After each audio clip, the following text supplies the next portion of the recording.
நாங்கள் கிறிஸ்மஸ்க்காக ஷாப்பிங் போயிருந்தோம். அந்த டைமில் வந்து எனக்கு கிறிஸ்மஸ் வ்ரீத் வாங்கி என்னோட டோரில் ஹேங்கிங் பண்ணணும்னு ரொம்ப ஆசைப்பட்டேன்.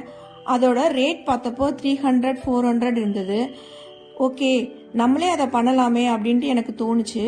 அதனால அந்த ஷாப்லேயே டெக்கரேட் பண்ணுறதுக்காக தனித்தனியாக திங்ஸ்லாம் வச்சுருந்தாங்க. அதிலிருந்து ஒரு நீளமாக ஒரு ஸ்ட்ரிங் மாதிரி இருந்தது. அதுவும் வந்து கம்பியில் தான் பண்ணியிருந்தாங்க.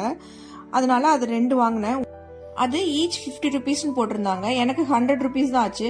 ஓகே, நம்ம வ்ரீத் பண்ணோன்னா 100 ருபீஸ்க்குள்ளேயே பண்ணிடலாமே அப்படின்னு சொல்லிட்டு ஐடியாவோட அதை வாங்கிக்கிட்டேன்.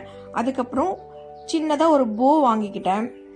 அந்த போவில் பெல் இருக்க மாதிரி வாங்கிக்கிட்டேன். எங்கள் வீட்டில் வேஸ்டான கேஸ்கட் இருந்தது, அதை வச்சு இப்போ ஒரு வீடியோவில் பார்க்குறீங்களே அதே மாதிரி நான் பண்ணிட்டேன். டாப்பில் 300-400 ரேஞ்ச் இருந்தது. நான் வந்து 150 ரேஞ்சுக்குள்ளேயே பண்ணி முடிச்சிட்டேன். என்னோட வ்ரீத் எப்படி இருக்குன்னு சொல்லி கமெண்ட் பண்ணுங்கள். உங்களுக்கும் இந்த ஐடியா பிடிச்சிருந்துச்சுன்னா நீங்களும் உங்கள் வீட்லேயே ஹேங்கிங் வ்ரீத் பண்ணி மாட்டலாம். வேஸ்டான கேஸ்கட் இருந்தால் போதும்.